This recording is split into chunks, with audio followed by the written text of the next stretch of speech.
Goal should be in the top 1% earners in the country. That's $823,000 a year. $823,000 a year. Yeah, $823,000 a year. That should be your first target.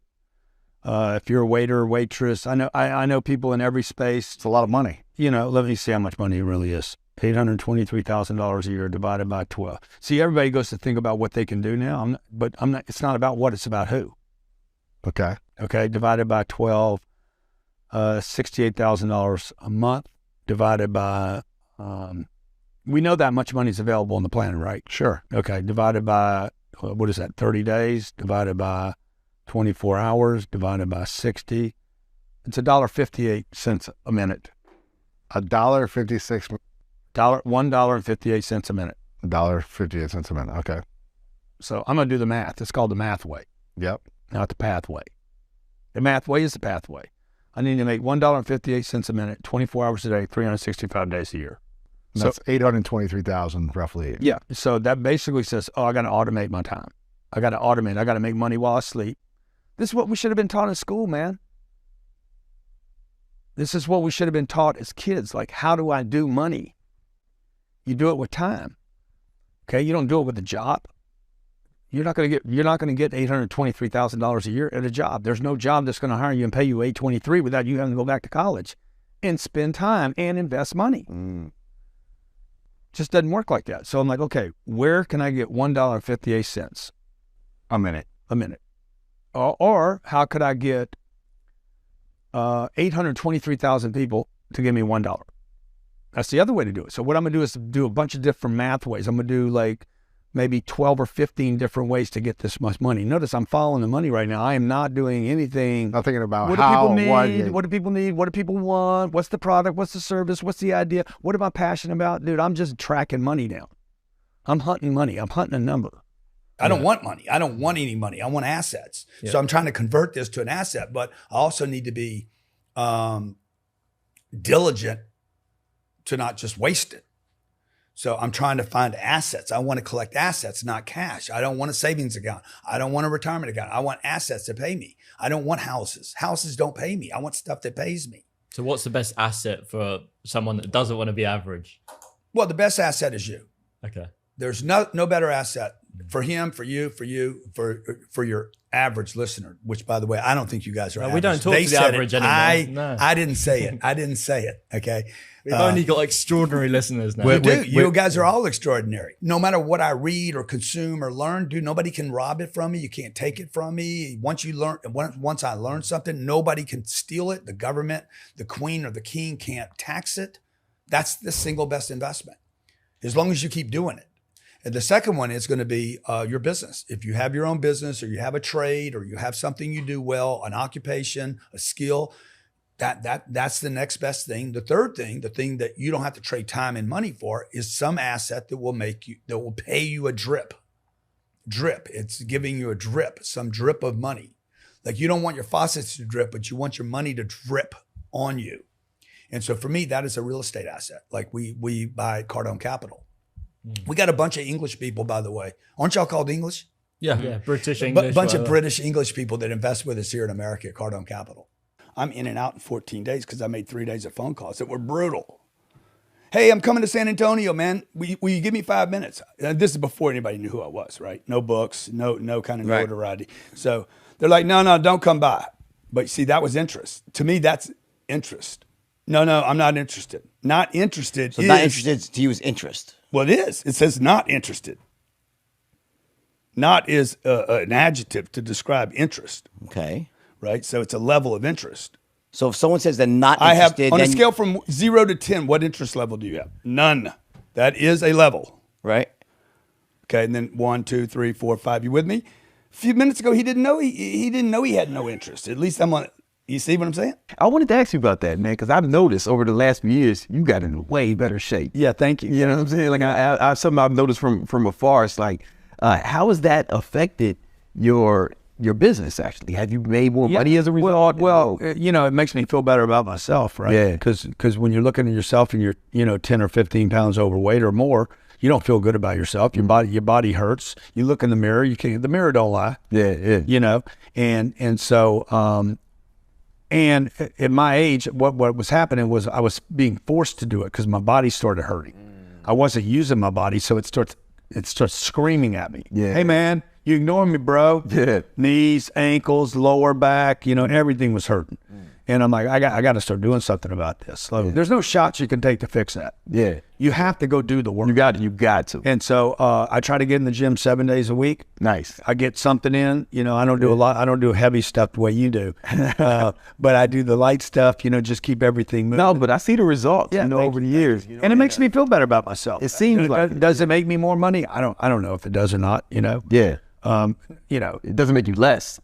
No, it doesn't cost me. It doesn't cost me anything. That's for sure. And you're gonna get more years.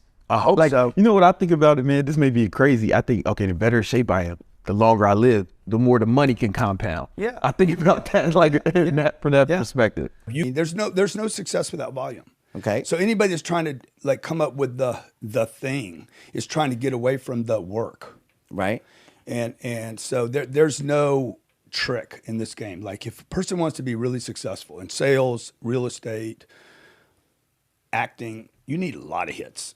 Right. Right. So like I think everybody's looking for that one thing that gets that in the door and gets that one sale, as opposed to as opposed to, dude, how do I keep calling on the whole neighborhood? Right. How do I keep working that neighborhood and then the next neighborhood, and then how do I come back? Because one thing the cold call people do that incorrectly is they canvas cold a neighborhood and they never go back to that neighborhood. But watch, I do. I go back in.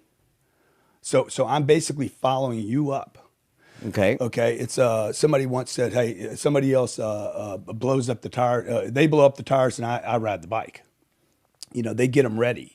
Okay. So that neighbor, that person, that phone call, that door is going to be knocked on again by someone. Okay. Now, the fact that most people are just not going to go back and hit on it. But the What about time management issue? What's the time management in terms of new doors versus old doors? I don't know. The gold is in the follow-up.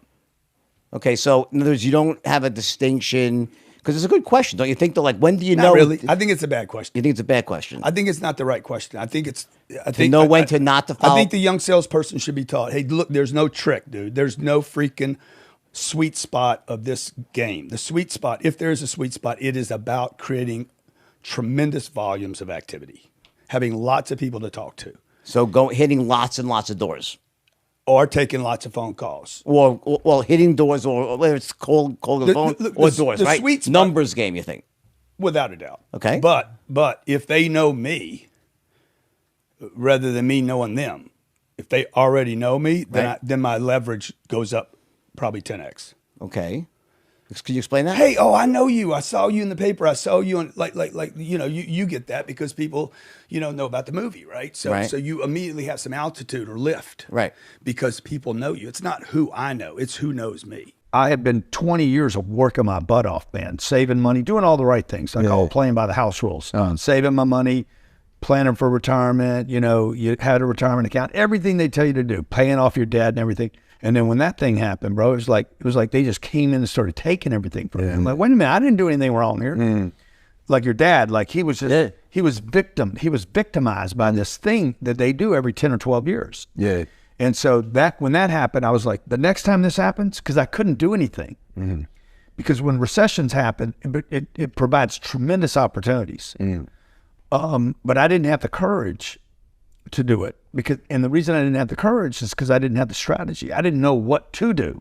And when you don't know what to do, bro, you're like, yeah, you just out there's there. nothing I could do. Yeah. So, and this is how most people live every day, unfortunately. Right. And so I told my wife in 2008, that's 14 years ago, 12 years ago, whatever the number is. Yeah. And I said, man, next time this happens, I'm gonna be ready. Yeah. This time I'm ready.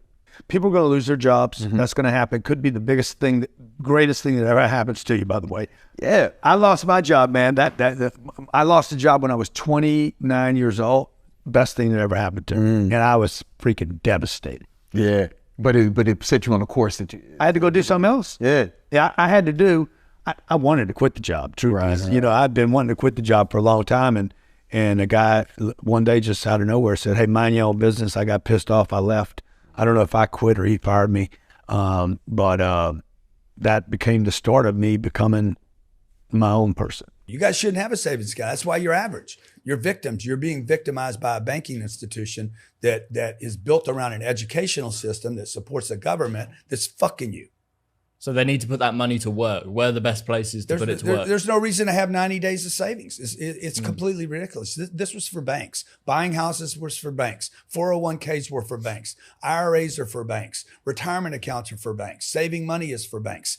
All this is bullshit for the banks. Okay? They do not even do what they tell you guys to do.